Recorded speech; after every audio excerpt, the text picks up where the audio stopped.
All right, guys, so we're gonna start with just talking about the value of a food scale. You do not need to be perfect with a food scale. You don't need to carry your food scale in your pocket with you and take it everywhere that you go.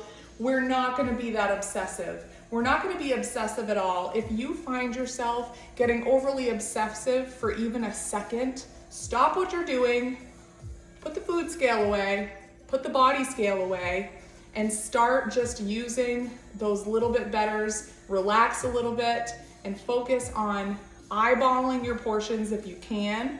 But a food scale, even if you use a food scale only for the first week, just to start eyeballing your portions of certain things that you think you might be going over that come with a label, like packaged foods, it can really help open your eyes to what you're taking in. So I'm gonna give you just a little quick tutorial on how to use a food scale. Food scales, you guys, can get real fancy. I have another food scale here that I don't even use. It's a Nourish scale, and it's really fancy. It has nutrition facts. Yeah, it looks amazing, right? To the point where I don't even bother with it. It's nice, it's fancy. But my favorite food scale, you guys, is this basic model. This is an Eat Smart brand, but I posted a link to another brand. It's very worn out and dirty, but the battery on it lasts forever. I try to keep it clean. But just to give you, it's got two simple buttons. You put your batteries in it, and here you have if you just turn it on, there's a power, and then you'll see like the weight in the scale. So like if you put food on it, apparently my grip's really good. You'll see that it's got some weight. So like if I put my grip on it, it's about just over 3,000 grams in weight. So when you're putting stuff on it, it's gonna weigh your food in either grams, or if you push this button, this will give you a different unit of measurement. So things like kilograms, which I rarely use, but ounces I use often. That's for things like meat. So if you're trying to get a certain amount of protein a day, you know, a great portion size, depending on your body size, would be something like 3 to 6 ounces of cooked protein, like steak or chicken or fish. So the ounces is a great tool to pay attention to that. You can also do that in grams. And then there's also pounds, but a lot of times the food on items like nuts or things like egg whites or things like Smart Food popcorn is going to be in grams for serving sizes. So I'm just gonna give you a little explanation on how to use a food scale. You guys, again, take it small, meet yourself where you're at. Let's say you love nuts, you love peanut butter. Those are a great thing to start tracking because they are higher in fat. And you wanna make sure you're getting enough fat in your diet, which if you're in my program, you're going to get customized estimates on where you should try to be for the day.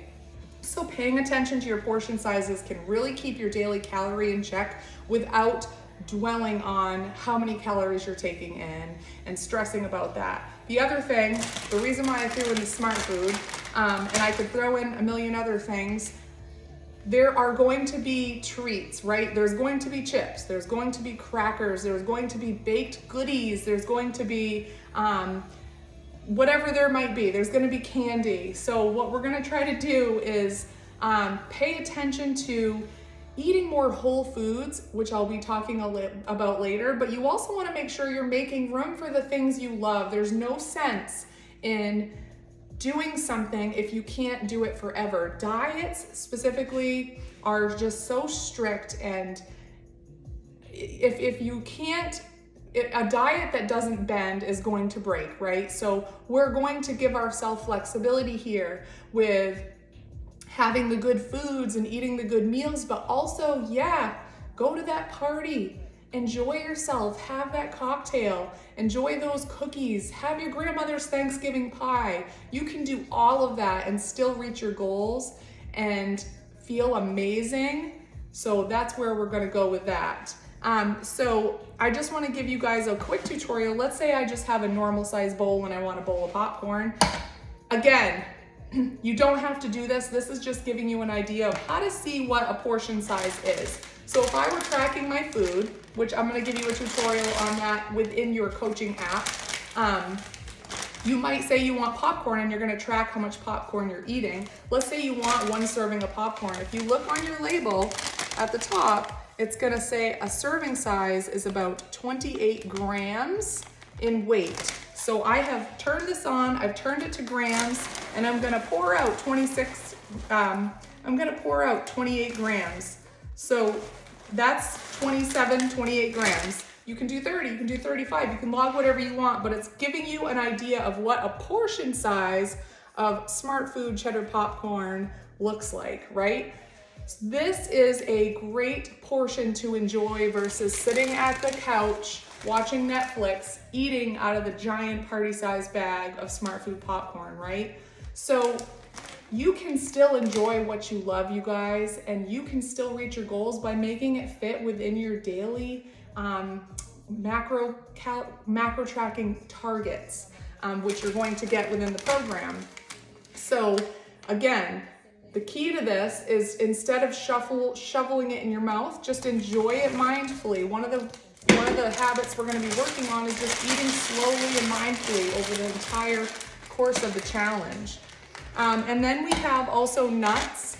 If you look at this, it's 28 grams for a serving size. So if you were to dump out nuts into 28 grams, you guys, we're at 29 grams, 30 grams. You guys, that is a serving size of nuts. That is not very many. Nuts are very good for you. They are a very valuable source of healthy fats, but how many of you might take this thing of mixed nuts, bring it to work, and just munch on it all day long? 1 serving size of this is 170 calories, so you can see how your calories in a day would really add up. So that will just bring awareness to how many nuts you're taking in a day. And then you have things like salsa, delicious, peach mango is one of my favorites. Looking on there, 30 grams in weight is a serving size for only 15 calories. You can get a lot of salsa just to give your food a little flavor. I really like it on scrambled eggs, but just paying attention to that. So if you are going to measure out some egg whites, a serving size is 46 grams, but you're gonna find, getting enough protein is hard. So the more egg whites, the better. So I might have 200 grams of egg whites, which you can log in your app if you're in the program. And you would just dump out 200 grams into a pan or whatever. And once you have your egg whites in there, if you wanted to add something else, the button on the left is tare, T-A-R-E. And if you hit that, it resets your weight to 0 again, so you can keep adding your ingredients and logging things one at a time, so that you can really be on track with your nutrition. And then we have rice here. Let's say you're gonna get a bag of this jasmine rice, which we eat as a family a lot. It's really quick and convenient to microwave some kind of rice that comes in a package. But it says a serving size is a cup is 143 grams. So if you measure that out once it's cooked, it will really help you see what an actual portion size is. I'm not going to open this for the sake of the video because I won't eat it. But so that's just an idea, you guys, of how to use a food scale. Again, things like peanut butter, things you eat a lot, it can really just open your eyes to what a portion size looks like. And if you're logging your food in your macro tracking app, and you want to get dialed in for some of your meals, you don't have to do it for all, but dialing in, when I say that, I just mean really measuring your ounces, measuring your portions. The more accurate results and more precise results you want, the more precise you have to be with logging. But like I said, if you even give half of the effort or log half of your meals or 20% of your meals, you're still gonna get that much results versus if you weren't paying attention at all. So that's what we're doing here. We're bringing awareness, and you're going to be surprised at how much you can actually eat without going over. And you're gonna realize that you can enjoy those holiday treats, and you can enjoy all of the gatherings and togetherness and still stay on track to either reaching your goals or at least maintaining and not having to start over on the holidays when it ends in the new year. I hope you guys have a good day.